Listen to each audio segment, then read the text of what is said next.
everybody. I'm Victor Jackson. I am a very, very close friend of Derek, and I had the opportunity to be his guest last week on Gay Like Me. Well, it went so great, and we had so much fun that we decided that we would do it again this week, but we would change it up. Instead of Derek always asking questions and you all putting questions in the chat message for him and feeling like, we don't really get a chance to know Derek when we do these things. This week, we've listened to you and we're going to turn the tables. So I will be asking Derek the questions. So if you have any other questions, make sure you drop them in the live comments and I will make sure to check them out. So welcome to Gay Like Me, and please give it up for my guest, Derek J. Hey, Victor. Hi. Cheers. Yes. How are you? I'm amazing. So, I'm amazing. It's really weird for me, Well, at least with you doing it, you're doing it with somebody who you talk to a lot. Yes.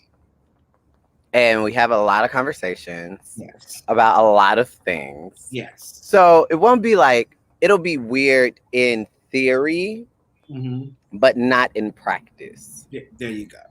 So the show is yours. Okay, the show is mine. Everybody, welcome to Gay Like Me. I mean, because gay. So you grew up in Toledo, Ohio. Yes. You and your sister Erica. With your mom. Yes. And I would say, like, for you, what was the moment that you realized you were different? So the better question is, I never. You don't get a chance to have a better question. I don't have a better question. I was like, duh. I feel like with you. Oh, you know what? I don't know. I never knew that. I thought my way of living was it. If that makes sense. No, I love that. Like you were born, which I guess is which opens us up to another question, honestly, because if you came into the world in this space being like, this is who I am normal. Right. Who I am and how I move through the world is normal. What was the first time that you were told that who you are and how you move through the world isn't normal? The first time I can remember was my grandmother. And she was like, "Stop acting like that. Stop doing that." Because she said we used to she would take me to the mall, and I used to dance through the mall and just like a ballerina, and I just be on my tippy toes around. Yes, ballerina. Yeah, I was a ballerina. But she was like, that's when I realized that, maybe boys aren't supposed to function like this. That's when you realized that there was like a gender norm. A gender norm. There you go. Yeah. And so I was like, I can't do this. I mean, I like this. Why can't I do it? So the first time I realized that something may be different, but it's not that I even realized it. Like, she was telling me no, but I'm still like, but this is what it is, girl. Like, I don't know if this is what naturally occurs in my body. Right. So that's what it was. So that would be the first time that I had that moment. Right. Was there ever a moment like with your mom or like your dad, your stepdad, where you felt like they're pointing me out for moving differently through the world in the same way like that your grandmother did? No, my mom, I know growing up, they were trying to put me in sports. Like, they was really pushing that moment, like being a baseball player, things of that nature. But, my mom functions like me. She's a Scorpio also. And we kind of just like ignore stuff. It's kind of like, we just ain't gonna talk about it. If we don't talk about it, it don't exist. It don't exist. Right. And did you how we function? Did you find that to be like an empowering thing or a thing where it was kind of like, did it make you think about it more internally, or did it made you just be like, put your blinders on and be like, I'm gonna live my life? And well, see, okay, so the crazy thing about it is that, so I knew something was up, right? But my my moment was never to be like straight or anything.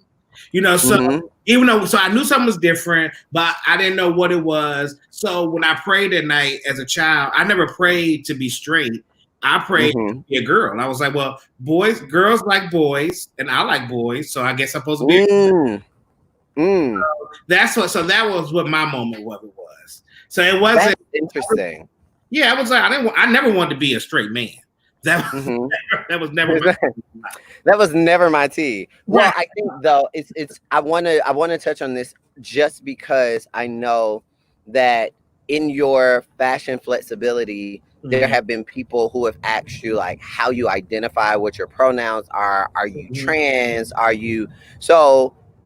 Did you feel like you were a girl because you knew who you were attracted to, and in your societal perception, it was like girls are attracted to boys, so in order for me to be attracted to boys, I need. Or did you feel like in your body you were a woman? Oh no, I know I'm not a woman. No, I didn't feel like I was a woman. I just thought logically, I like boys. I like boys, but girls like boys, so just make me a girl. Period. No, because there was a moment. There was never a moment where I felt like I was a girl, like in my body. No. There were moments when I looked at everything that I liked and everything that all my interests, and I was like, well, these are interests that all girls like. So am I like, what does that, you know what I mean? So where am I? Like, what do I do? Like, I hate, I want to be a cheerleader. So it's like, it's interesting to like kind of talk through those things because like, as children, as we were children, we did not grow up in like the technological age where you could get on an iPad, get on Netflix, get on YouTube and find resources that give you the language for what you're feeling. So I just wanted to like pointed that out. It was a matter of like not having the language and just being like, oh, so 1 + 1 = girl. Right. And that was what my math was. Yeah. So you go through life. Boy, but boy not supposed to like boy, but girl like boy, and that's okay. So just be a girl. So what informed you that boys aren't supposed to like boys?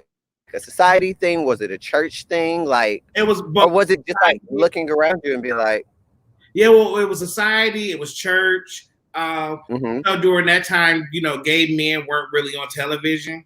Right. I guess the only gay representation that we were gonna have was from In Living Color. And Man on film. We'll put a pin in that. Right. So and then it was like Wayman from not Wayman, the boy from Shane. The one that played. Those are just your representations of gay. So, the Wayans brothers are giving us all types of gay characters, huh? Well, because they're gay, but that's none of my business.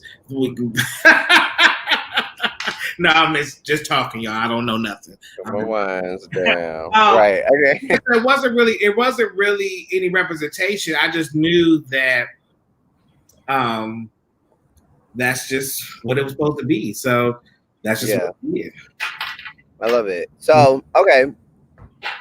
So you go through life, you matriculate. Question: if I pop these, do you see these? Do you see this? Yeah, I see it. So you see that? Then this is we have to touch this. This is somebody who needs to learn how to spell virgin, but we understand what she's saying. We understand what she's saying, but Marie, got you, girl. It's on my journey. Yeah, Marie. We're on a journey. I don't get there. Trust me, I'm a good host, girl. We gonna do this. So you matriculate through school, boom, boom, boom. Sisters, what was your dynamic like with Erica when you were younger? Because I know, like, for me, once I got sisters, it was like, and I started like draping them in sheets to make dresses. It just opened up a whole. But I know Erica. Right. So what was that exchange like? and what was that like for you? Did it make you lean into or give you an outlet for your like your femininity, or was it just like, like what was that balance? Right. So, well, Erica's butch. Down. My boyfriend. She's feminine butch, if that makes sense. Mm-hmm. Yeah. So she's feminine butch, but she never was the girly girl growing up. Like she hated being the girly girl. And so we never once again another situation. We just never just kind of like talked about anything. So I didn't. Right. I mean, I dressed myself up. Like I would play with her dolls in the bathtub, but like if you soap up their hair, you can do their hair soap. I'll put the sheets on and put the towels on and all that kind of stuff. But yeah, that moment. A sheet dress is legendary. It's legendary, darling. Especially when you're coming down some stairs, huh? I live for a sheet dress. Right. So. Yeah, that wasn't my with her. It wasn't my experience to dress her up and be girly things because she wasn't that girl. Right. So that's so we just once again, child. It just. But you know what? I have found with my sisters, with my female friends, that there is like a yin and yang in life, like in the world, of like feminine energy and masculine energy. And we as gay men find ourselves in a lot of situations that aren't necessarily romantic, like aren't necessarily marriage, but we are in a balanced situation with female energy. So that the energy that we hold in our male vessels, the feminine energy we hold in our male vessels, is then paired with like masculine energy in feminine vessels, so that balance remains in the world. That's a whole other trippy thing. Smoke a blunt, meet us back here. We can dig into that later. But okay, so you go through life, you have a little sister. Do you recall an initial moment in grade school? We can go and let's just say this could be elementary, middle, or high school, where you felt like you had to hide who you were. No, I never felt like I had to hide who I was, because I mean, with growing up, like I'm 38. So when I look back on it, it's always the gay guy in school, but that he hasn't said he was gay yet, but I know he's the gay guy in school. I was that guy. So it wasn't like it was just me, and that's just who I was. It was, that's just Derek. So it was never where I felt like I had to hide anything, but I also didn't do things to bring attention to myself either. So through school, I didn't date in school. I wasn't trying to have a boyfriend. I wasn't hunching. I didn't do anything to kind of bring attention to myself. You wasn't hunching? No. Hunching and I did. Like I wasn't hunching nobody in school. Like I was hunching like the friend down the street or something like that. But like hunching was my jam. Now straight. Is all the hunchers straight?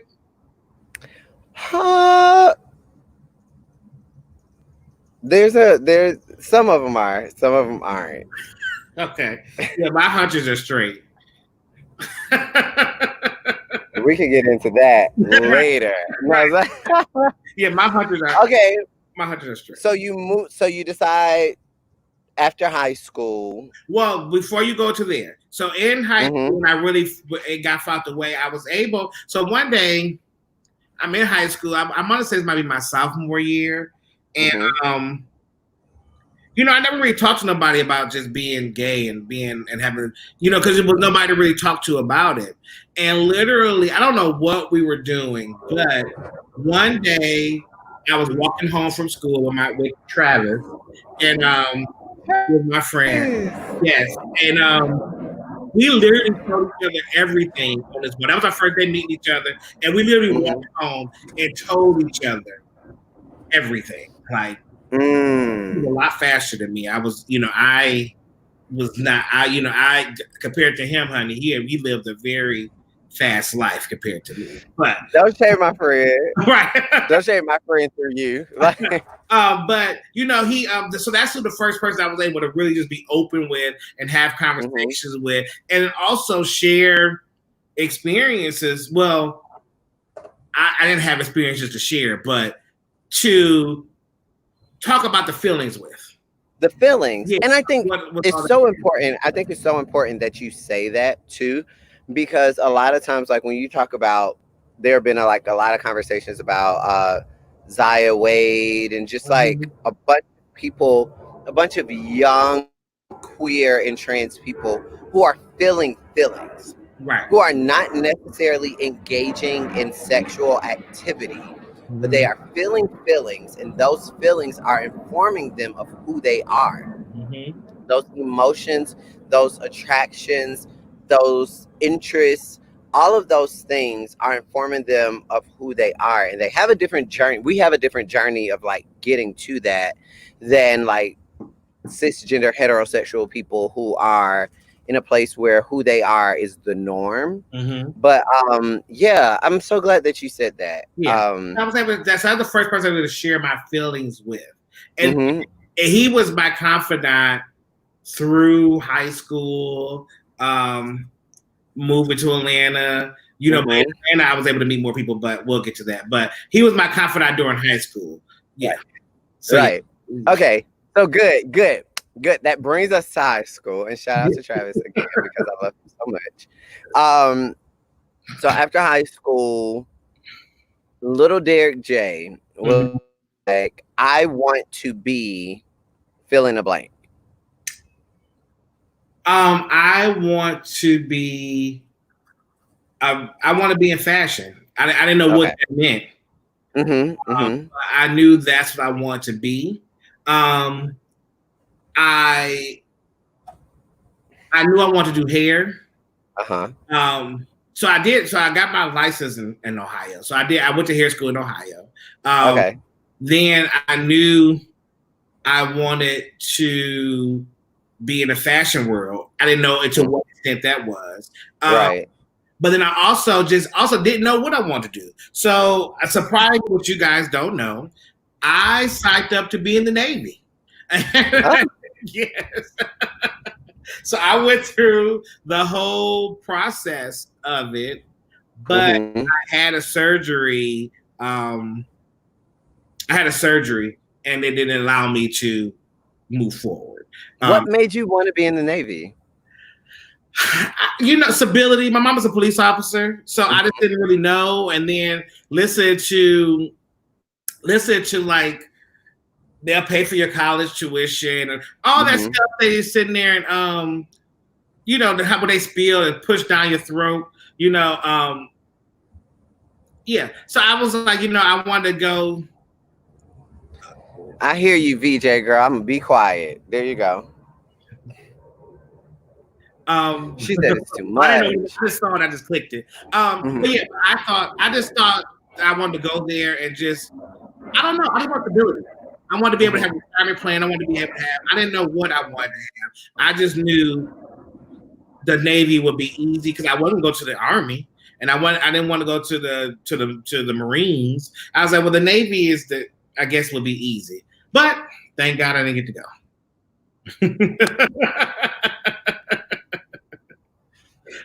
So you didn't go to the Navy. Right. You said you went to hair school in Ohio, in Toledo. Yep. Shout out to Toledo. Yes, Toledo, Ohio. So I went to hair school. My mom didn't know. My mom said doing hair wasn't a real job. And I snuck. So I told her I had a job. And I was going to, so my job, I was going to going to hair school while she thought I was going to work. So she didn't know she didn't know I was in hair school till I got my license. Wow. So what was her reaction when you got your license? Like, did you tell her, was it like, were we celebrating? Like, what was tea? I mean, it wasn't no celebration, but she was just like, oh, really? I'm like, yeah, and she was like, oh, okay, well, what you gonna do now? And I was like, oh, yeah. So, yeah. That's what. And so then, So, I think that's a good segue yeah. because her what you gonna do now is what eventually led you to, and I know the story, Mm-hmm. but I feel like I'm gonna keep saying this all It's okay. It's fine. over and over again. So I'm gonna try to stop myself from being You're like, I good. know this story. But so her what you gonna do, what did that lead to? So I said, okay, well, you're right. What I'm going to do, I am 18 years old. Um, I'm like, I'm going to go to school. And I'm going to, so I actually saw Barter College on a commercial in Toledo. Mhm. I was like, Those commercials that play like during daytime TV. yes, it's like, Like, yeah. you want a fashion degree? Come on, move to Atlanta. Yeah, move to Atlanta, and blah blah blah. I was like, oh, okay. And then I did. So I saw the commercial. I called, and I was like, hey, I'm coming to school there, and they was like, cool. So I literally did all the stuff, and I said, hey, mom, I'm going to school in Atlanta. I need you to sign this paperwork. She was like, yeah, whatever. So then it came like a week before it was time to go. And I was like, hello, I'm going to school in Atlanta. I need you to sign the paperwork. She was like, wait, what are you talking about? I'm like, I'm going to school in Atlanta and I need you to sign the paperwork. And she was like, oh. So literally, that 1 week, she got caught up on everything because she didn't believe me.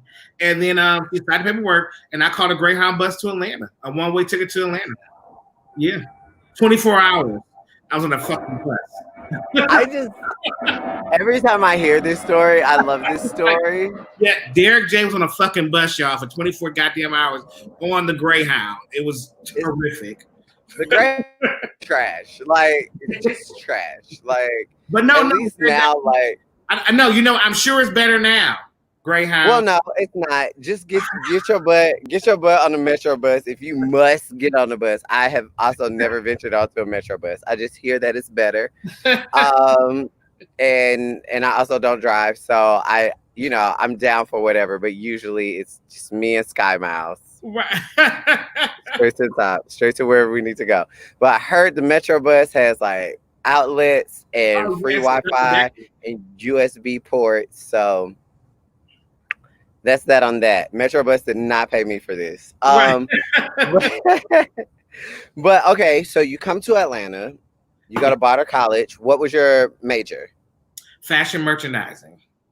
Fashion merchandising. So you've told us that you wanted to do hair. You went to hair school. You got that. You got your license under your belt. Then you come to Barter College to do fashion merchandising program. Yes. What was your experience in that program? You know what? It was the business side of fashion, which I did not. I'm a creative, so the business side of it did not excite me at all. But I learned a lot what I applied to my hair career. Meaning, I learned fashion forecasting. Trend forecasting. I learned about color blending, and I learned about having a cohesive look. I learned about avant-garde and fantasy. I learned about all of these fashion looks. And so I just took everything I learned from my fashion degree and just applied it to a hair space and just looked at hair fabric and created and molded. So that's what visually, yes. That's what visually gave. So, but school just is not for me. Yeah. I barely made it through college. But you made it. Shout out to you. I got my degree, but I barely made it through college. But during my time at Barter, I was able to meet a whole bunch of gay people, child, because so I'm in this new world. And in Toledo, in Ohio, the Midwest in general, you're only gay at night. You're not gay during the day. During the day, you're a regular working folk. You go to work, but when the sun go down, you can be as gay as you want to be. over there in the corner somewhere. So it was a shocker coming to Atlanta to see these gay people being gay during the daytime. I'm like, it is daytime. Y'all can't be gay right now. Like, this is the time for y'all to be regular people. So it was a very it was a shell shock situation. Yeah. Moving to Atlanta.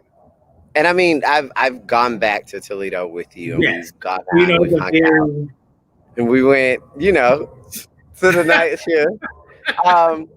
So I think that's a very interesting point, because even like with me growing up in Atlanta, I still, where my parents live. They live on the south side, so like I was outside of like Buckhead and Little Five Points and all the places where my parents felt like the gay people were. Right. And and so even when I got into like going out and being around people, it's like, woo. So for you, what did that type of freedom of like being gay in the daytime, what did that ignite in you and your personal expression? Well, nothing. I was scared. I didn't know what the hell was going on. I was like, I can't do this. So the crazy thing about it, which we'll talk about it, but it's like the Derek J persona that you guys see from television is not who I am in my personal life. It's a TV persona. That's our TV persona. Now, have I gathered and adapted pieces of the Derek J persona and integrated into my daily life? Yes, but to be the and then. But Derek J, I'm speaking as third person, but that's, to me, he's still not a overtly gay. He just dresses in women's clothes, but for the most part, he's still not overtly gay. And but for me, I'm even more downplayed than that, like personally. So it really was just me living my regular life. Like I still was very, from my mother raising, we was always taught about making sure, she was always worried about what people thought about you. People's opinion was a very big thing in our household. And looks and appearances is a very big thing. So even I brought that here to Atlanta, and even at 38, I'm still getting out of it. But it was a very big thing for me. So when I moved here, I wasn't still out trying to be gay because I was still worried about what the perception people would see of me. So I just never got into that space. It's so interesting because, like, as I think about the Midwest, but then I also think about like my friends who are like of Caribbean or Spanish heritage who grew up in New York. When I think about myself who grew up in Atlanta in the Bible Belt, it is a Black thing specifically to care about appearances, because your appearances, like post-slavery, right, what you wore, what you did, what you ate, where you lived, helped you get to a certain station in life. And it's so interesting to see how that still applies to our upbringing and just society as a whole, specifically in terms of like queerness and being trans within the African American community, and how that is something that we are still in 2020 breaking down. Like, and to hear you say that, someone that like we've seen respectability politics down, like down. And the only reason I'm saying that out loud is because Lee, you that at 7:31, and that is my birthday, and like I believe that is divine because it is a thing. And like respectability politics is something that we have to get outside of as Black people if we want the fullness of who we are as a community to be, I don't want to say accepted because that's not what we're fighting for, but to be valued. Right. Well, I think that for me, I think that it's us, the 80s, 90s, the 80s babies, the 90s babies, and the 2000s are that. These 2010 children don't give a damn about that number. They shaking the table. Right. And it's something very interesting though about that shake. Right. Because it is a progression. Right. Like you paved the way for me, that paved the way for Sean, Right. that paved the way for, his mentee Anthony. Like we're all like going into these spaces and we're deconstructing what it means to be black, what it means to be male presenting, what Mm-hmm. it means to be a top, a bottom. You know what I mean? Mm-hmm. Just kind of like breaking down stigma and stereotypes on every level so Mm-hmm. that we can ultimately get to a sense of freedom that even our ancestors didn't have access to. And it's not just slavery. It's Mm-hmm. not just like oppression that's put on us from outside forces. It's also like traditions and trauma that we've like perpetuated within our own community. Mm-hmm. Um, so you move to Atlanta, you get your life in Atlanta, Yes. not even get your life, you see a new perspective of life in Yeah. Atlanta, and you're looking at the fishbowl from outside of the fishbowl. Mm-hmm. And then you go to New York for Fashion Week. You're in New York for Fashion Week with some of your friends. Yes. You're going to a baby fat party. Mm-hmm. Oh, you know all this stuff. I know. Listen, I know all the tea. Not only do I know, I remember You remember, yes. all the tea. Yes, you do. So tell me about that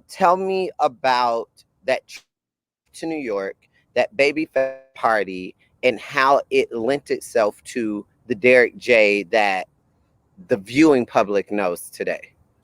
So basically, I'm getting myself together for this party, and I got pants that's just too long, and I didn't have time to get them hemmed, so I buy some heels, a boot to try to just to make it fit. Um, and yeah, and I really didn't think nothing of it. I didn't think I was making a big statement. I just thought, hell, these pants are long. I need to get them shorter, and I can't, so I'll get a heel to make it taller, make me taller. And that's just Right. how that went. And but nobody saw it because it was long pants. So nobody really saw the heel. But what I will say is that, I felt a confidence. I felt, Mm-hmm. it Elevated you, it literally elevates and you. figuratively. It gives you your stature change, your attitude change, your whole moment change, and I felt that, and so I didn't think anything of it. Um, so I was like, oh, okay, this is different. Well, let me try this for this, and and I was a platform artist for the Bronner Bros hair show. So I said, my deal is to sell. So I was like, okay, well, I need to sell stuff. So I'm like, okay, well, let me find a gimmick. So I was like, well, I would wear heels during the Bronner Brothers weekend. So I will only wear heels 6 times a year. Like it wasn't part of my everyday life. Right. And we just so happened like 2 years in, we were part of two TV shows. One called Tears A Sheer TV show and a film. the TV show, the film. So Yeah. Tears Sheer Beauty for BETJ, and um, Good Good Hair hair. for Chris Rock for HBO. And so that's when the whole heel thing, Derek J and heels, that's how that all came about. That still wasn't my life. It was still for show.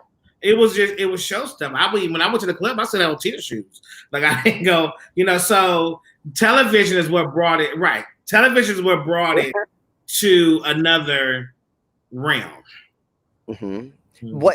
What's there, and I want to lean into this just a little bit more, because you talked about like how your posture changed and how you're a shorter person, Yes. and your mom is and your sister is, and you know what I mean. Let's get into. I'm sorry. No, you're fine. I'm on my computer, and like Siri, every time I use a S, it's because of these gay S's. Siri just be like, huh? But let's talk about the power that you found in that elevation. right? Yeah. Well, I will say that was the first time for me that I felt in power.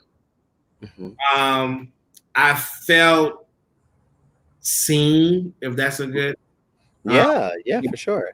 So I felt, because it was like, oh shoot, you got all like, oh well, wait, let me see your shoes. Oh. So it was all of that commotion that I never had before, because I'm very realistic about who I am. Do I think I'm ugly? By far, no. But do I also know I don't fit the description of what beautiful Black men are in America and gay in the gay lifestyle?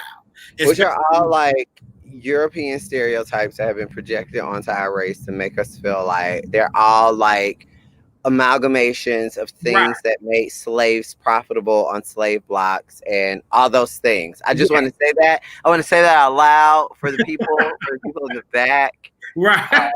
So that they understand how we're viewing standards. But yes, continue. Sorry. Yes, but in the Atlanta gay world, there is a look for the attractive gay man. And I didn't fit into that stereotype. So to be in the space where now I'm getting this attention and the love and the admiration and all those things that I never had before, I'm like, oh, this is different. I like this. I feel this is coming from, right? And yeah, so that's what I felt from it.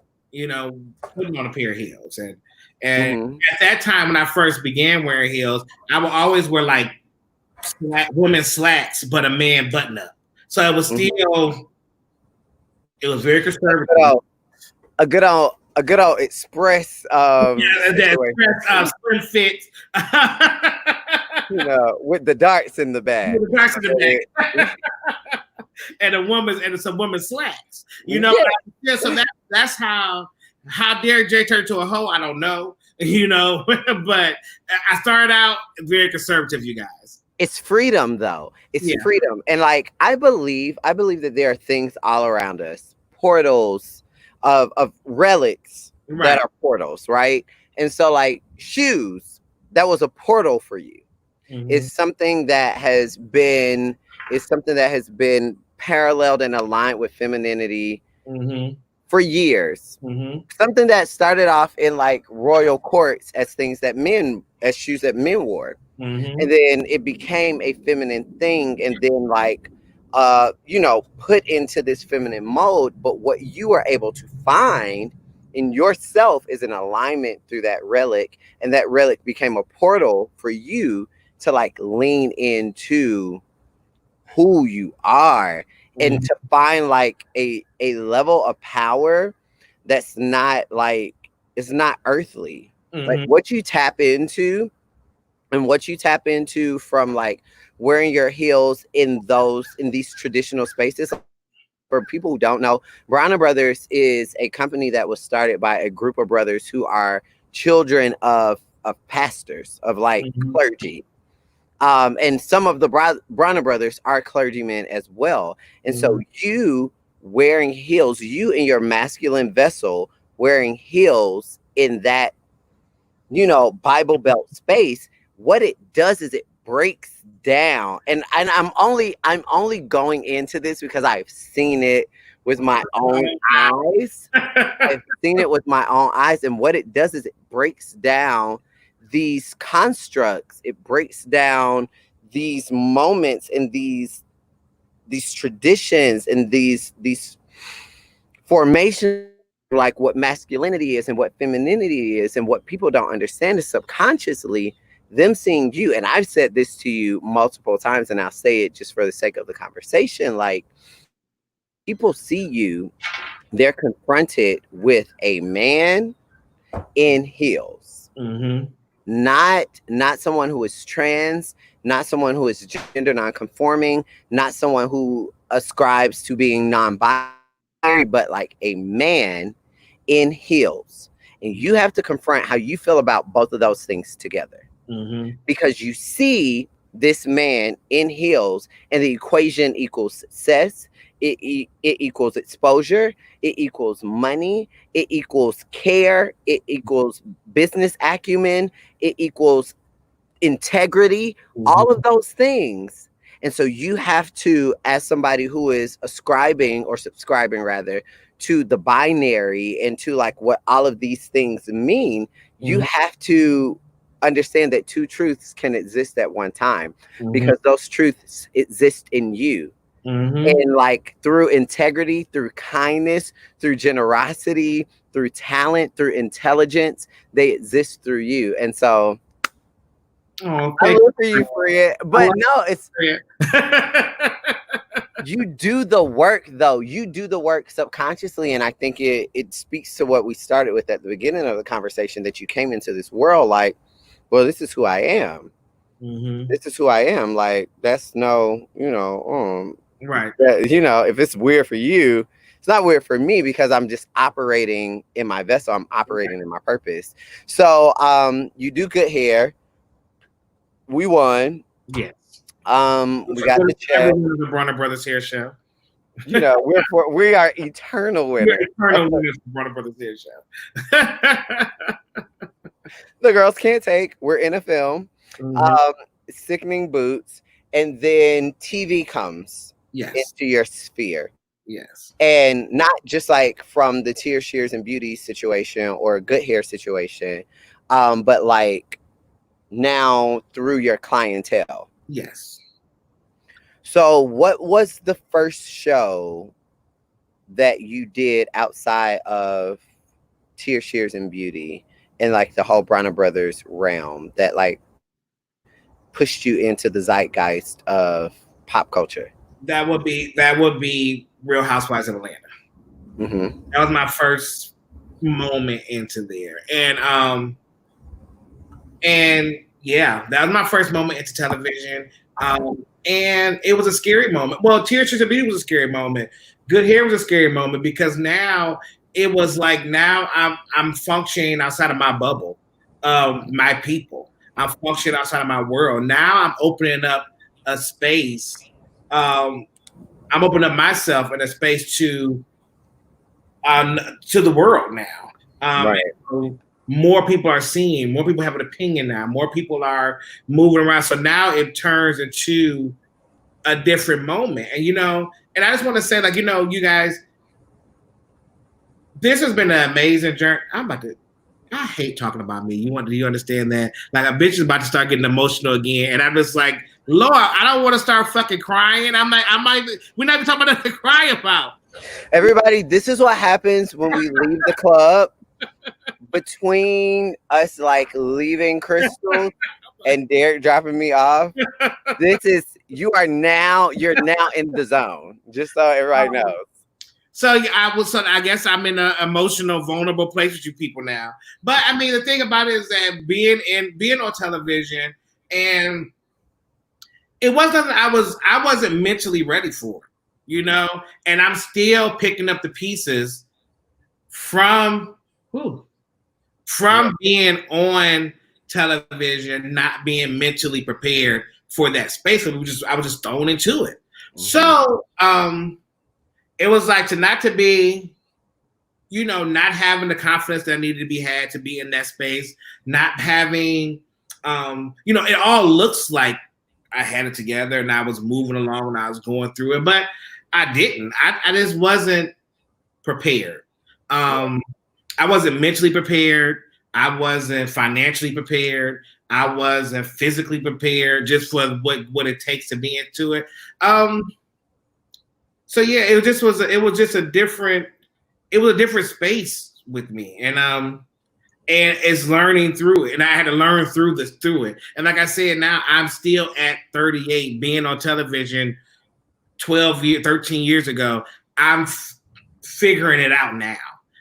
Because I was just kind of thrown into a space. So, and it's so interesting. I mean, it's so interesting because you did Tears, Shears, and Beauty. Yeah.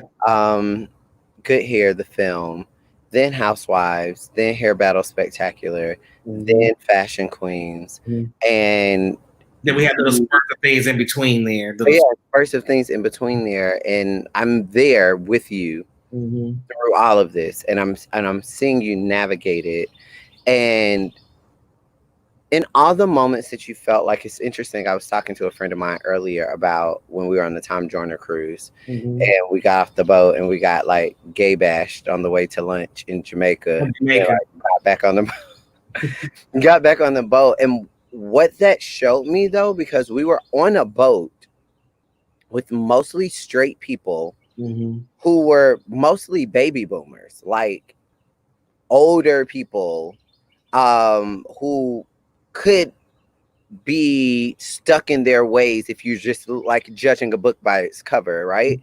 And so to see you be who you are on the boat, and we're taking pictures, and Cynthia's with us, and Queen Latifah's here, and Shantae Moore's here, and blah, blah, blah, and all those things are happening.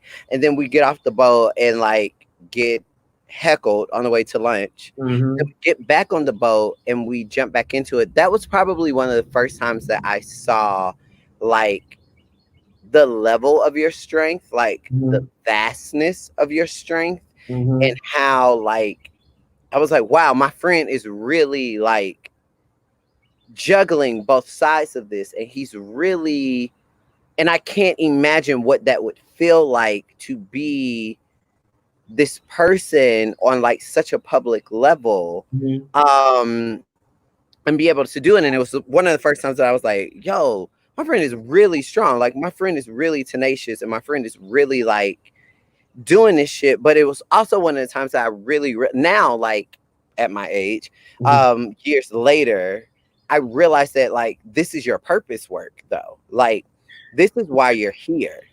Like this is why you're on earth. Well, and the thing about it is that, so I'm learning that now, and but once again, it's just still a hard space to kind of just be in, especially when you don't feel there yourself. Like, you know what I'm saying? Like it's been plenty of times, you guys, that I've got into the whole Derek J. Geesh, and everybody's like, "Oh my God, you're so fab," and you have to put on this whole moment that you're just really not feeling. It's like, it'd be days I'm like, I just don't feel like I don't feel like this today. I don't feel like it. I don't feel like being bothered. I don't feel like talking. I don't feel like putting on all of these things. I just don't feel like it. And like I said, but also have to get to that mental space of one of my I guess my gifts is also a curse, of kindness. And it's like, so I'm in this space now, and now I'm giving and I'm giving and I'm giving and I'm giving. But then in that space, there's nobody giving back, so you just get drained. And, I learned about that during my Bronner Brothers time, like walking through a show floor and hugging people and talking to people and touching people and hugging and giving and giving and giving. And then I would come home after a 3-day weekend, I'll be sick and I'll be in the bed and I can't fucking move. And I'm just like, I'm tired. I didn't understand what was going on. Then that's how I started learning about energy and passing along energy and having to project all the time and having to be this moment all the time. And it's just a lot. And, and I get it. Like, I before I got into this space, and the thing is, you guys, my space is still a small space compared to people that to the Nenes and the Candies and then above them, which is the Mariahs and the Beyonce. I get it. The thing about it is that, child, people don't be feeling like it, child. Like, and the thing is that, people say, oh, so-and-so is being mean. It's like, no, you got to think. You may be the 50th person of the damn day, and it's just like, I won't try to be mean to you, but I'm just tired, and I should be able to go to the grocery store and get something to eat. But but in that space, it was hard for me to learn about friendships. It was hard for me to learn that people, everybody doesn't have your back. It was hard for me, which I'm still learning, and I'm working through those things of my mom, my love language is gifting. So that's all I know. So I just know, like, oh, just buy them something, they'll shut up, and things of that nature. So it's just so, but people take that love language, they mix it up sometimes, meaning like, oh, you're trying to control me or you're trying to get something from me. And it's like, I don't know, that's just what I fucking do, but whatever. So it's just a lot of, in that space, it just was a lot of learning of trying to figure it out. And the crazy thing about it is that I'm trying to navigate this celebrity world, and I don't even know who I am still. So people are thinking that they see you on television, like, oh, he has it together. Oh, Derek J is such an inspiration because you got it all together. I'm like, really? I'm like, I am fucked up.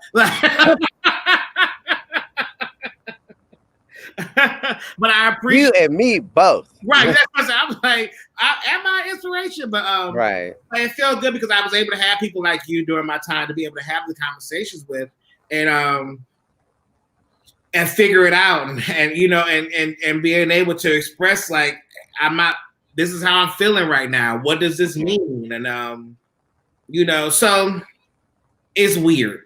It's a weird. I did. Somebody Claudia just said, yeah, it's a lot of on-the-job training. And I think it's so interesting.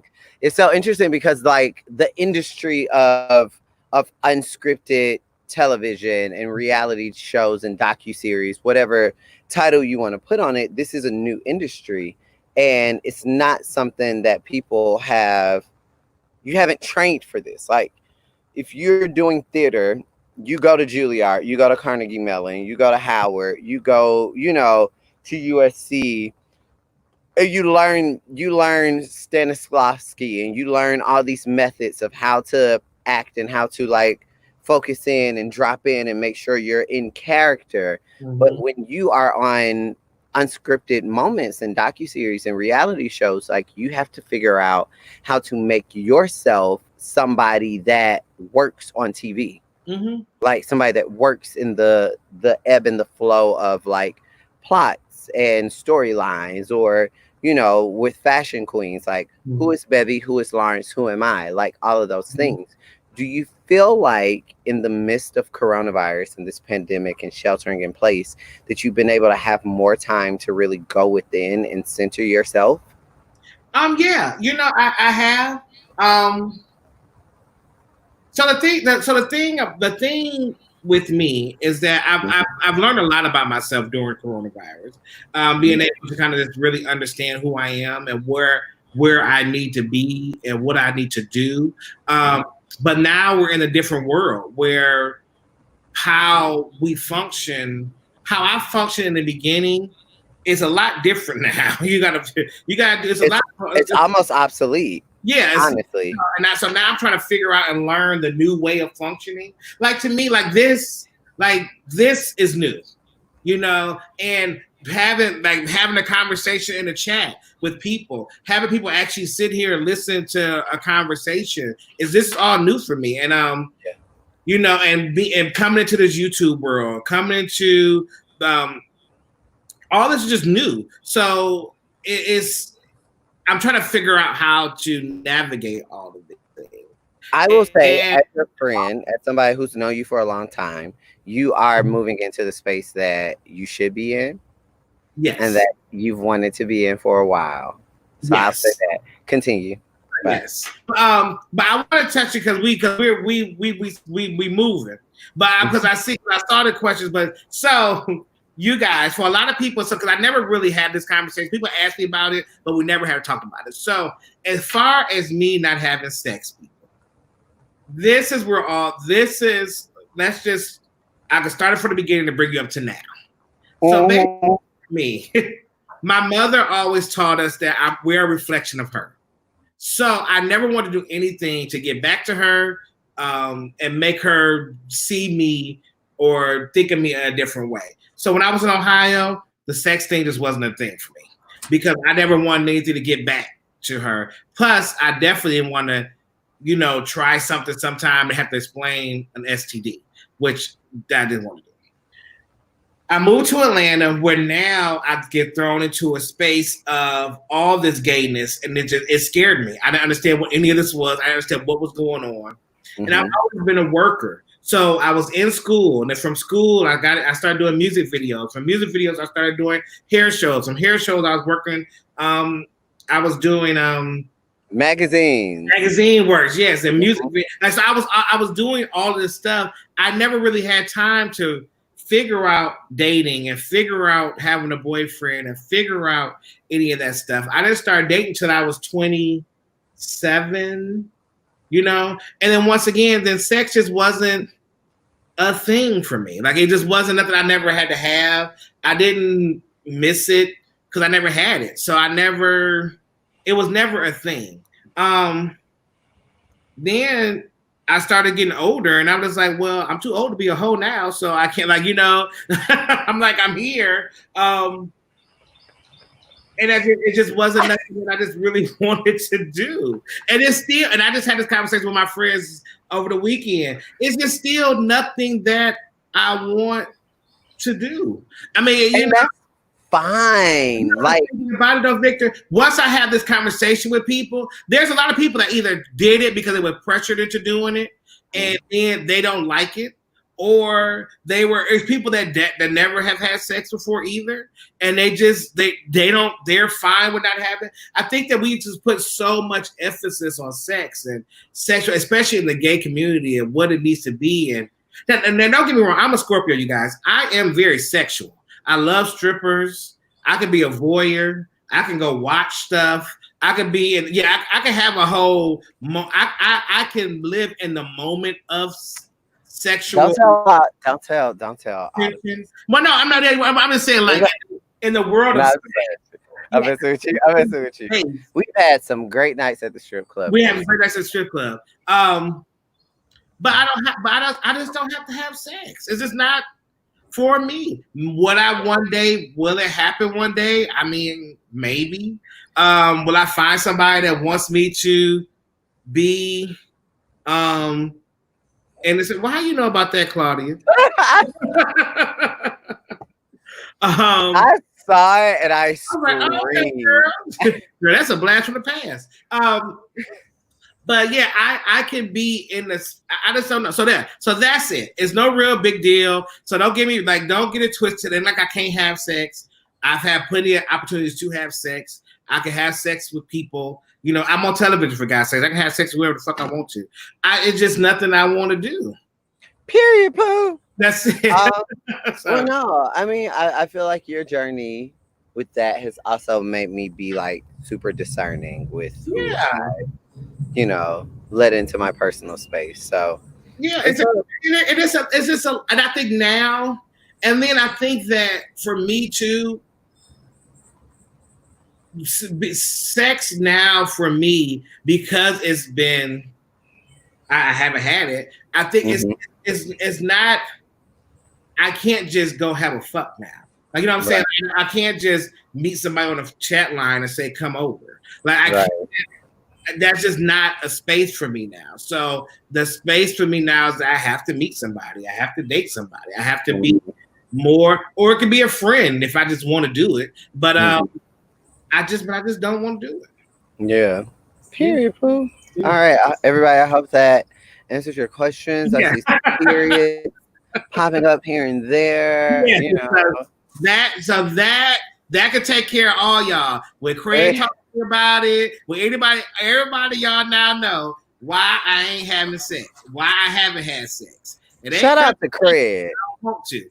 It ain't because I don't want to. But I think, and I think that's I think just as like all straight people are not a monolith, all queer people are not a monolith. And I think the idea that all queer people are like sexual deviants is not productive at all. And just like there are straight people who just love to have sex and can't do nothing without having sex and wah wah wah wah wah wah wah wah, the same thing exists on the other side of the spectrum. And I think it's important for us to normalize that, like, sex is natural. Yes. how people arrive at the activity is varying. There is, too much of anything at, a certain level or at a certain extent is not expedient for us. And, you being somebody who like does not get down with the get down all the time does not make you a unicorn. Like there are other people who feel this way, and in you like expressing that story. The crazy thing about people don't talk about it. People don't talk about it, and that's the thing. People don't talk about it. So I'm trying to make this conversation a more comfortable conversation for people to have. It's okay for you to say that you're not having sex. That's why you have this platform, though. Like that's why you having this platform is purposeful. Yeah, it's like it's okay. It's okay for you to say, "Hey, you know what? I don't want to have sex. Hey, I tried it. I didn't like it. Hey, this is not what I signed up for. Hey, this didn't really feel that great to me. It's okay.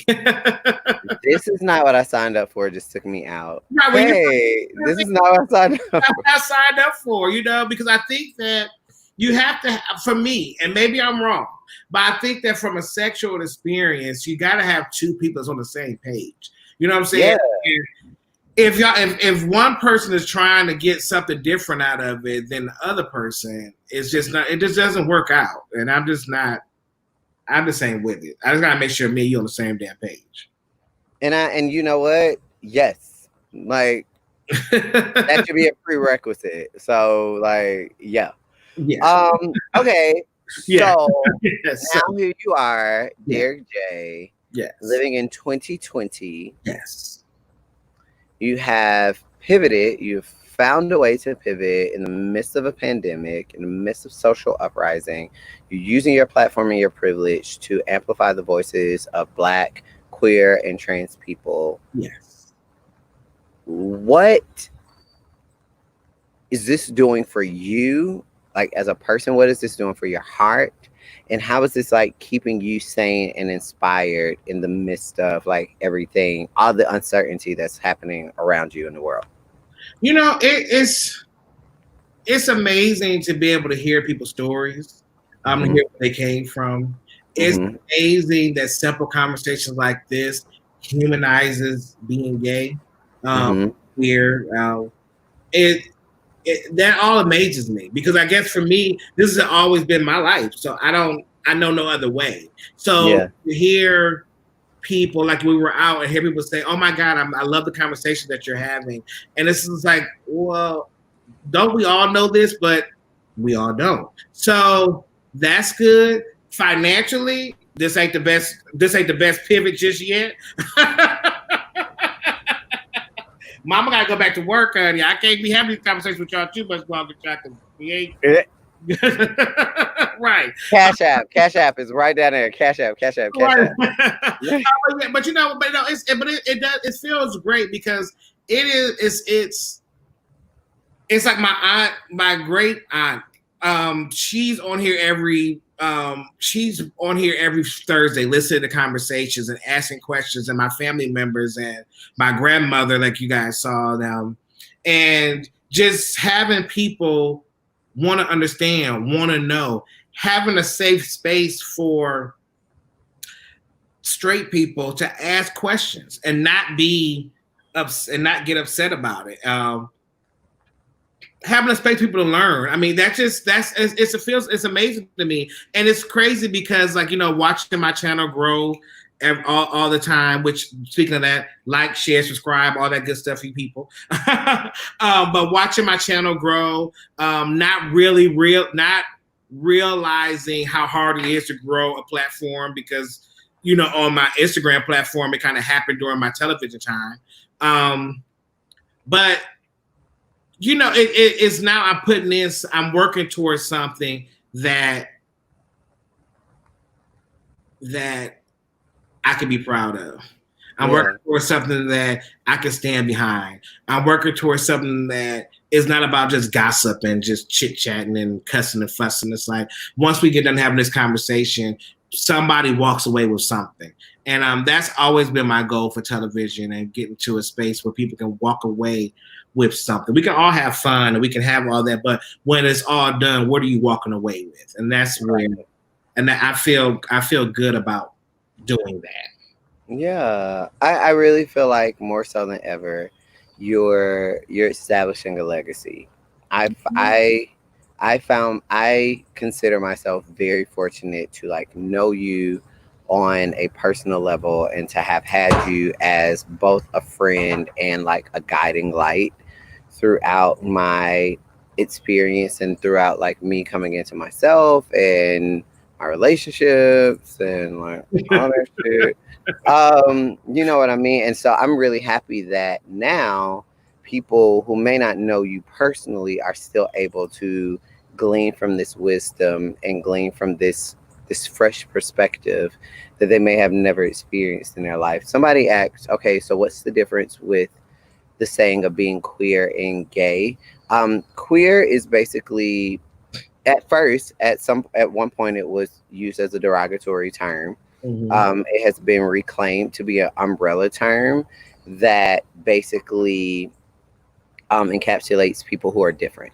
So gay, bisexual, lesbian, queer, trans, asexual, pansexual, intersexual, all those things are under the umbrella of queer. When I use it in a conversation, that's what I'm using it as an umbrella term for people who are different from the norm, which is cisgender, a person who identifies with the gender that they were assigned at birth, and straight.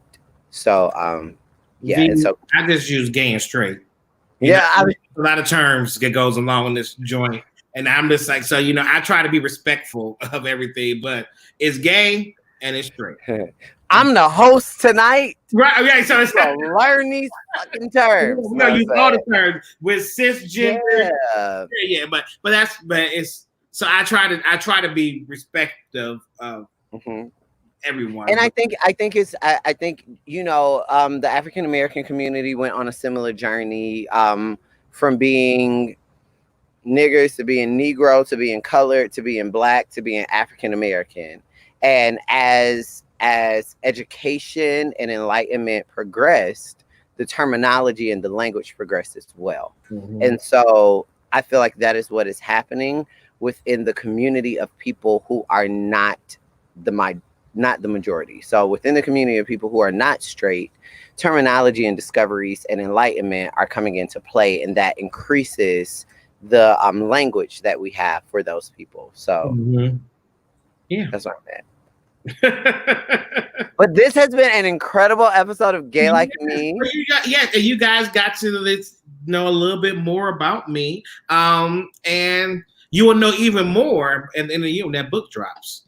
I've read the book. I was actually tasked with reading a particular page. I read that. It was great. Guys, Jackie, I want to say this to Jackie Russell, who said, "Wow, hard to keep up with all those terms." Jackie, I don't know who you are. I don't know what you identify as, with your sexuality, with your gender identity, with your ethnicity. But I encourage you, Jackie, as you move through life and as you move through your own journey, that you allow yourself the space to expand your consciousness and expand your vocabulary to include everyone in this world, because as you make space for them, those around you, those connected to you, are able to make space for them as well. Yeah. And Jackie, it's okay, girl. It's hard for me to keep up. I'm learning also. So I got to call on a friend sometimes to figure out what these terms are. And Claudia offered a great solution. It's not hard. Just ask people what they identify as. Yes. And there you go. Yes. Oh no, David Dane. My book won't be cheap like Craig's. It won't be 5 for $20. Get out of here. Get out of here. Well, you guys, I want to say thank y'all for being here for the switch up for today. With Victor being my host and I answering the questions. Next week, I will have one of my lesbian friends. Client, and she's gonna talk to us about her journey, about trying to have a baby and all that good stuff. So I really want to talk to her about it because I know there's a lot of people that go through this journey and don't talk about it. But we would love to have that conversation with her. So I will see you guys next week, Thursday at 7:00. With a new episode of Gay Like Me. Thank you, Vic. Thank you for having me. Thank you for you having guys me. like, share, subscribe, tell your people to come on in and be part of the channel and all that good stuff. I'm gonna start coming on here a little bit more. I just don't want to come on here and just talk frivolously. That's just not my thing. I want to be able to have something to talk to you guys about, but I'll be on here more. Yeah. And everybody, follow me on everything at Mr. Glamrock Soul. And you guys, if you guys enjoyed the conversation, our cash apps is here because, like I said, child, we ain't working either, honey. We in the entertainment business. We off work. I'm trying to get it. There you go. But no, I have a single that drops tomorrow. So follow me at Mr. Glamrock Soul on all social media platforms, and you can get access to pre-order or pre-save that single. It drops tomorrow, and I'll also be performing on Global Black Gay Pride tomorrow. So check that out as well. Yeah, I'm out here. I'm doing shit. So thank you for having me. Thank you. And so I will talk to you guys next week. Awesome.